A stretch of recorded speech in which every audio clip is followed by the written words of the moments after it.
Hello, my name is Jim Cooper and I want to thank you for sending in such fantastic questions about this topic. It really got me thinking, got my brain juices flowing a great deal. The first question relates to what extent did Margaret Thatcher change in her approach to Northern Ireland between 1979, which of course when she becomes Prime Minister, and 1985 when she signs the Anglo-Irish Agreement. And I think the answer is it's a complicated one because Thatcher is always Thatcher. You've got to bear in mind that Margaret Thatcher, as well as being Prime Minister, she's the leader of the Conservative and Unionist Party. So she has a political base which supports the union between Great Britain and Northern Ireland. And of course, also Thatcher's formative years are shaped by the violence of the IRA. So, for example, Aaron Neave is one of her political mentors. This is a chap who escapes from Colditz prison in World War II.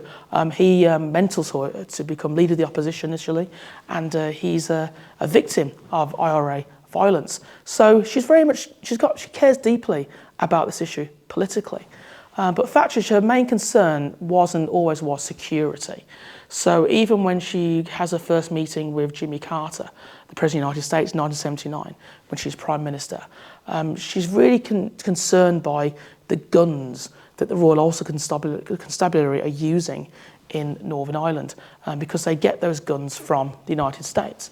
And in the US Congress, a law had been passed basically banning the sale of those weapons to the Royal Ulster Constabulary. And Thatcher spends an extraordinary amount of time, you can see from the documents, trying to convince Carter of the merits of this particular gun for the police force in Northern Ireland.